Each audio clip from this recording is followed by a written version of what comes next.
మల్లెపూలు ఎలా కట్టుకోవాలో మీకు చూపిస్తాను. ఇప్పుడు చూపుడు వేలు నుంచి మధ్య వేలికి ఒక రౌండ్ వేసి చూపుడు వేలుతో దాన్ని నొక్కి వెనక్కి నుంచి ఈ మధ్యలో నుంచి దారం లాగాలన్నమాట.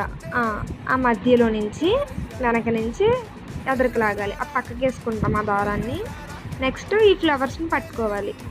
అటొక ఫ్లవర్ ఇటొక ఫ్లవర్ పెట్టుకున్న తర్వాత ఈ సైడ్కి వేసిన దారం ఉంది కదా, దాన్ని లాగితే అది టైట్ అయిపోతుంది. అంటే దానికి ఒక మూడు పడుతుంది. చూసారా, ఒక నోట్ పడింది. అలాగా మళ్ళీ రౌండ్ వేసుకొని